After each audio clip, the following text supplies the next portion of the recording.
Good evening, everyone. I'm Lindsay Davis. We're coming on the air with fast-moving developments in the investigation into the shooting death of conservative activist Charlie Kirk. FBI Director Kash Patel and other officials are giving an update in the investigation. Let's listen in. We appreciate the media and the partnership we have with you in helping us to get information out to the public so that we can catch this assassin and hold him accountable. We are going to share a portion of a video and that we have of the suspect, as well as some new stills. Those have already been released, but we want to make sure that they get as much attention as possible so that we can get help from the public in tracking down this evil human being. So we're going to cue up the video right now. Show that. I've asked Commissioner Bo Mason if he would narrate to you what is happening in this video. Thank you, Governor. Bo Mason, Commissioner for the Utah Department of Public Safety. If you look up to the top left, you'll see the building where the shooter was proned out in the top left corner. We'll go ahead and play that video and I'll narrate as we walk through that. So here you see that the suspect ran behind that upper building. He's going to come out on the right, moves to this far right corner. As he does, he's going to climb off the edge and then drop down to the ground. As he did that, he left some palm impressions. There's some smudges, some places we're looking to collect DNA. There's a shoe imprint where we believe the suspect is clearly identified as wearing Converse tennis shoes. Again, we'll replay that again so you can get another view of that. It's important to note his black t-shirt, his black pants, and there appears to be some white on the soles of those Converse tennis shoes. Those are all identifiable items that we're looking for. In the stills that are going to follow this, you're going to see a very distinctive t-shirt with an American flag. It appears to have an eagle on it. There's also a baseball cap with a triangle on it and a pair of sunglasses. All distinctive, all things that we would ask the public to look for and try to identify if they know someone who has those items, who has been seen wearing those items. We're looking for all that information. Here you see the suspect after dropping off the building. He moved around across this grassy area, around the parking lot. We're going to pan to the right.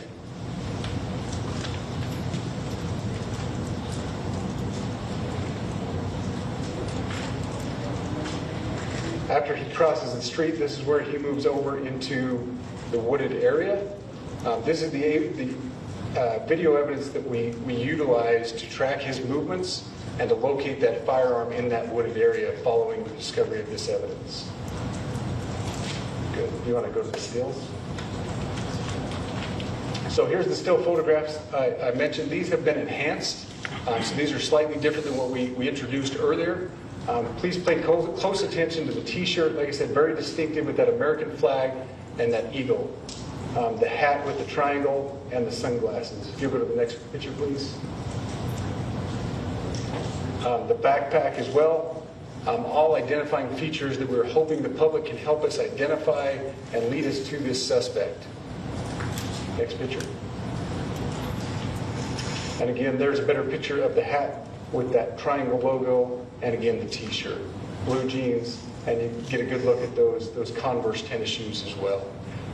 We have pushed these out. We'll continue to push these out.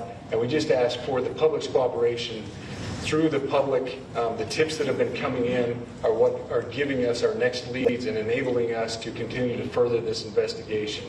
We've had great cooperation from the public, and we're continuing to ask for that as we move forward. Thank you, and I'll turn the time back over to Governor Cox.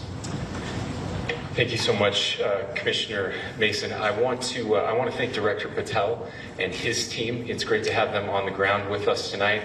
We've had several briefings, and he's had an opportunity to walk the crime scene.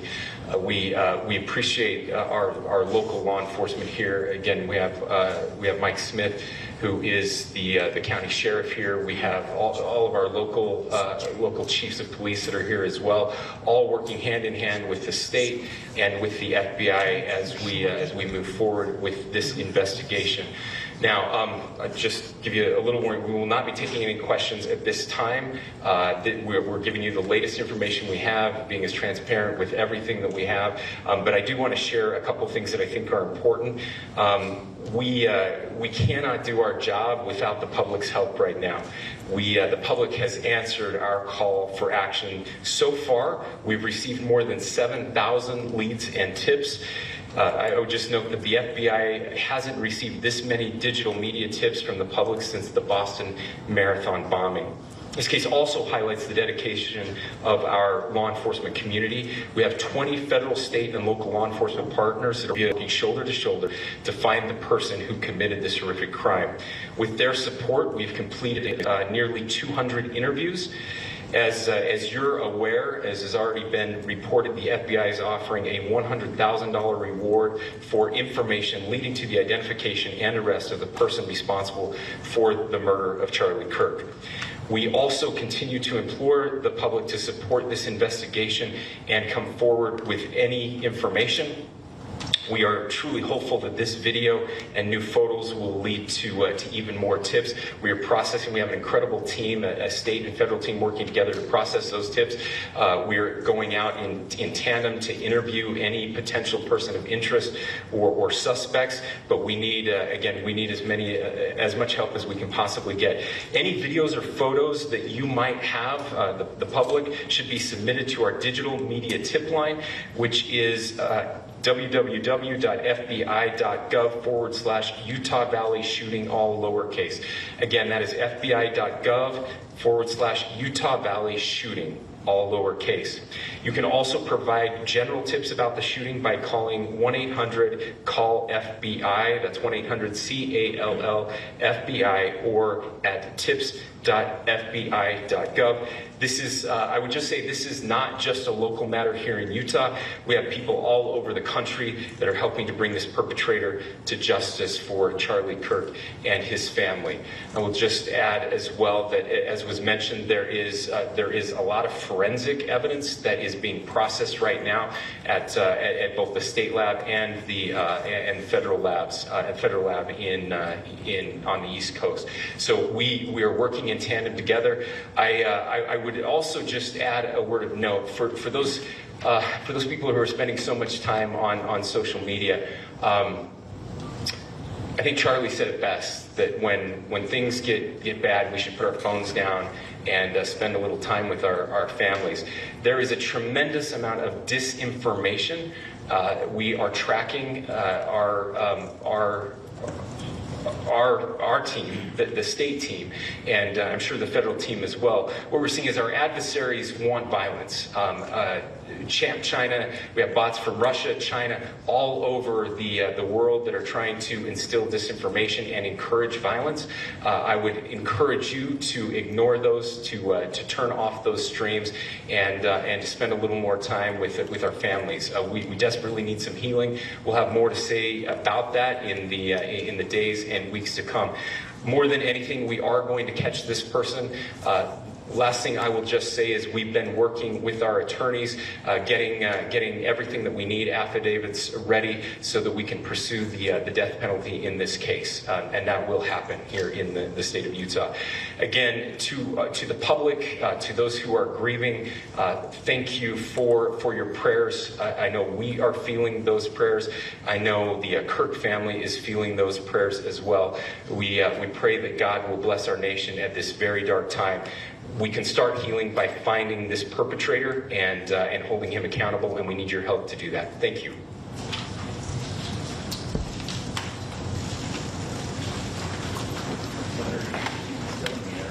And there you see FBI Director Kash Patel walking out. We just heard, of course, from Governor Spencer Cox of Utah saying, we are going to catch this person. We will pursue the death penalty in this case. Officials did show video that we saw of a portion of the video after the shooting where we saw the suspect actually jumping from the roof. You see it right there. He goes to the corner, jumps down, ends up in the grass. They talked about how they've been able to determine a shoe print, saying that he was wearing Converse tennis shoes.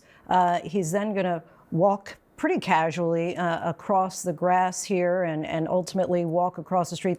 They talked in great detail about what he was wearing, talking about this black T-shirt that was distinctive with an American flag and an eagle on it, a black hat with a triangle logo on it, but clearly an appeal to the public for any potential help and leads. Matt Gutman joins us live in Utah. Matt, what struck you and stood out to you as we got this latest update from officials there in Utah? I think it's got to be that video, Lindsay. That was pretty stunning. You're watching the moments just after this assassination, and that shooter fired that one round from that high caliber bolt action rifle and then knew to get away immediately. You can see that video, him scampering across the roof of that campus building and then taking a pretty big leap off the roof. And it's not clear in the video. We'll have to go over it and ask authorities, but it almost appears as if he injures himself when he lands, and as he jogs away, he seems to limp off before going to a walk. And what's also clear from that video, Lindsay, there were people walking around him. People probably saw him, but obviously did not register that he was the shooter. And authorities say he deposited or dropped his weapon in a wooded area, basically about 300 yards behind me, which made him even more inconspicuous as he went through these neighborhoods, which they now say he did. The other thing is, I think that Utah's Governor Spencer Cox said that healing can begin once we catch this perpetrator. And of course, Lindsay, the multiple appeals to the public. The FBI, local and state law enforcement saying we cannot do this without the public's help. They have video. They have the identifying features of this suspect. What they need from the public, they're saying, is a name. And they're asking the public to call 911 or that tip line if they get it or they know who this is, Lindsay. And also interesting that the governor said, Charlie Kirk said it best, put your phones down, with regard to the disinformation that he said was happening on social media. I think he's been trying to calm the rhetoric. I guess it was yesterday, it seems like a week ago, when he said that this is a political assassination, but he also noted attacks against Democratic lawmakers and said, we need unity. We need to calm things down now. And I think that was the same tone that we heard. He also said that closure would come with seeking the death penalty, which he has sought legal counsel in the state over. And that's the fate that awaits this suspect once he's caught, if he's apprehended, Lindsay. All right, Matt Gutman for us. Thanks so much. I want to bring in Pierre Thomas, who joins us now on the phone. And Pierre, what do you make? We didn't hear from Kash Patel, though we saw him there right behind the governor. What do you make of the FBI director actually being there on the ground during this investigation? Well, Lindsay, he, according to my sources, is trying to send a clear message that this is the highest priority. We also know this is the murder and assassination of one of the president's close friends and advisors and someone who has supported him.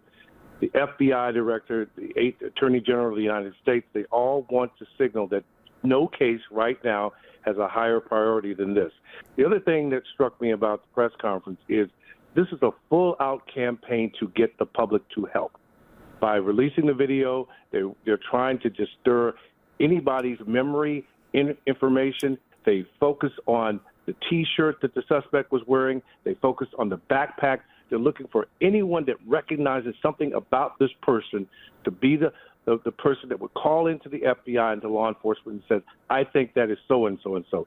This is what this is about. And they also said they're getting a stunning amount of tips, 7,000 leads and tips, the most since the Boston Marathon bombing.